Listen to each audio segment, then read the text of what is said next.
Hello అందరికీ శుభ సాయంత్రం. ఆర్ఎస్ న్యూస్ ఛానల్కు స్వాగతం.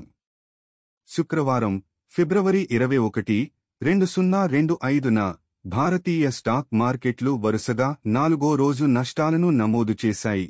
ప్రధానంగా బ్యాంకింగ్, ఆటోమొబైల్, ఐటీ రంగాల షేర్లలో అమ్మకాల ఒత్తిడితో సూచీలు పడిపోయాయి.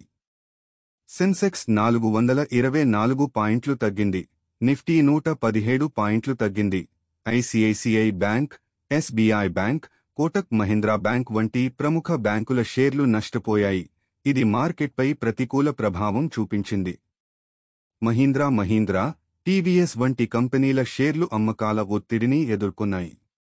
ఇన్ఫోసిస్ వంటి ఐటీ దిగ్గజాల షేర్లు కూడా నష్టాలను నమోదు చేశాయి.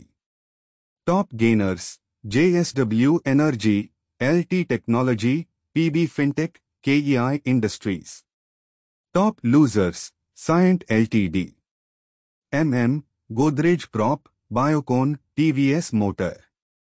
గ్లోబల్ మార్కెట్లలో ప్రతికూల సంకేతాలు: అంతర్జాతీయ వాణిజ్య ఉద్రిక్తతలు, ద్రవ్యోల్బణ భయాలు వంటి అంశాలు భారతీయ మార్కెట్లపై ప్రతికూల ప్రభావం చూపించాయి.